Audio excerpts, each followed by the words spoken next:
You know, there was a time when toys didn't just entertain you, they challenged you, they confused you, and occasionally they made your parents a little nervous.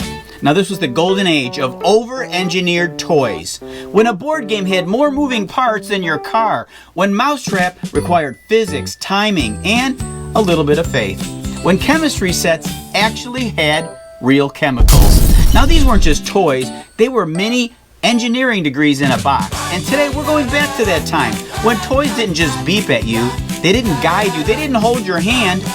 Welcome to an era when toys were gloriously, unapologetically over-engineered. Now back to Hop Along Cassidy. Remember when a toy could fill the living room floor? Springs and gears and cardboard chutes, and still we wanted more. Clicking levers, marbles racing, tin wheels spun. We needed half an afternoon just to set up all the fun. Over-engineered fun, more parts than a family car. Pull the tab, spin the crank, watch it launch a plastic star. Toys that made us think it, kinda scared our moms a ton. We grew up laughing, slightly nervous on over-engineered fun. I have a bunch of over-engineered toys here, including the classic Tinker toy. This one here is very old. All the parts are made out of wood, cardboard, and metal. Look at all the parts and pieces to this Tinker toy set, including these small metal ferrule choking hazards. Now that's childhood fun.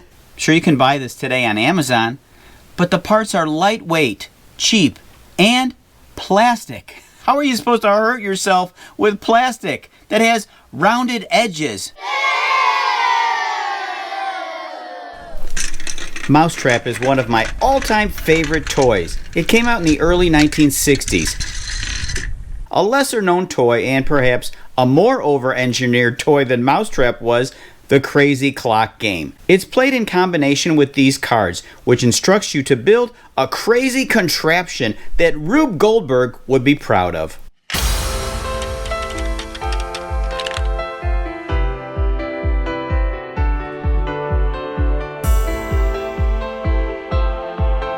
If you built everything correctly, when he gets to the end, the sleeping man will spring out of bed. This is one of the many Erector sets invented by AC Gilbert. Now, this particular set has 325 pieces. Most parts are made out of metal and can be used as deadly weapons. They have sharp edges, real bolts, real tools, and yes, even an electric motor with exposed gears. In other words, everything a modern toy company would never approve. But with this set, you could build working elevators, cranes, bridges, airplanes, cars, even robots. Not pretend versions, mechanical versions. Now, right on the first page of the instruction manual is a letter, a personal letter from the inventor AC Gilbert himself, which reads, "You are to be congratulated on owning an Erector set. It is the world's greatest construction outfit. As the inventor of Erector, I am proud to have you as one of my boyfriends." It actually says that. I know what boys like because I am still a boy at heart myself. I want you to have as much fun and get as many thrills out of your set as I did inventing it. Please do me a favor and take my advice, and I'm sure you will never regret it. Gilbert didn't just sell Erector sets. They sold telescopes, electric toys and tricks, radio kits, a glass-blowing set. Are you kidding me? A telegraph outfit set, an electric motor with 66 stunts, a mineralogy set, hydraulic and pneumatic engineering, a weather bureau, a telegraph outfit, soldering kit, phonograph set, and even a nurse's outfit for girls. Couldn't boys be nurses? I wouldn't be surprised if AC Gilbert himself is responsible for thousands of children who grew up to become scientists and engineers, and even a few nurses. But kits like these are a better way to learn mechanical engineering, physics. Mastering a kit like this would probably teach you more than a semester in a science class.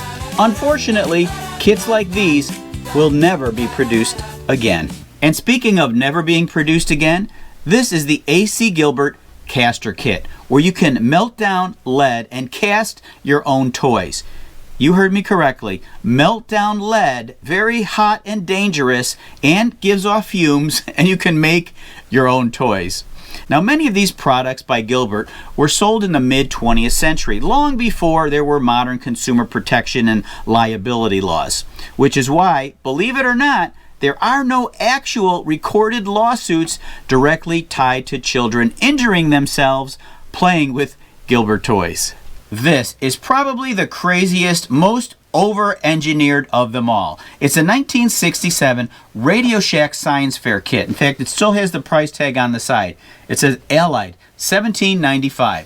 You could use this to build at least 50 projects, including a transistor radio, a telephone, transistor amplifier, a continuity test, a galvanometer, water purity indicator, a rain alarm, and a burglar alarm, just to mention a few. Everything you need comes in this incredibly well-made, sturdy wooden box. The instruction manual here contains all of the plans and circuit diagrams, and this is clearly made for children.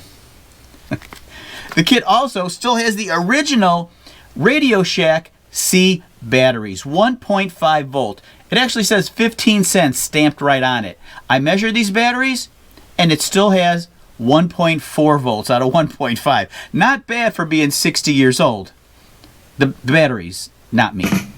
Today we have Nerf hoop, but back in the day, we had score bell basketball. You hang this up on a door, and it actually keeps track of the score using these two mechanisms on the back. When you score a point, you pull this, and the point value changes. It also has a bell that rings when you make a basket. Now that's over-engineering. This is the 1959 two-door True Action electric race game. It's a vibrating racing game. You see, an electric current is generated by a motor on the underside of this board, and it propels these little plastic cars towards the finish line. Players use this spinner to determine what track they're going to start on, and the first one across the finish line is the winner. Let me show you how it works.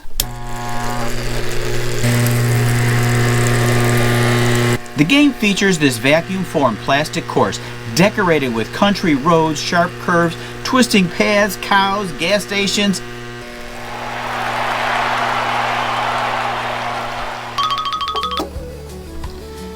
There was a time when toys weren't simplified. They were supercharged. When fun trumped danger. When learning mattered more than warning labels. They sparked curiosity. They built real skills, and okay, well, maybe they did singe a few eyebrows now and then. But somewhere along the way, toys got cheaper in quality, higher in price, and lower in expectations. We traded steel for plastic, complexity for simplicity, and challenge for convenience. And when we stopped building the things that built us, we shouldn't be surprised by what we've become. Toys that made us think and almost drove our parents nuts. Here's to every crazy contraption that toughened up our cuts. Over-engineered fun. One more game before we're done. Over-engineered.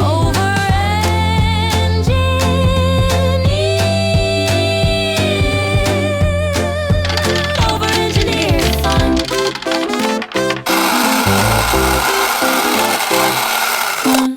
Alley fix, broken too bold with a little twist. I repaint, restore, refinish, turning scraps into a treasure.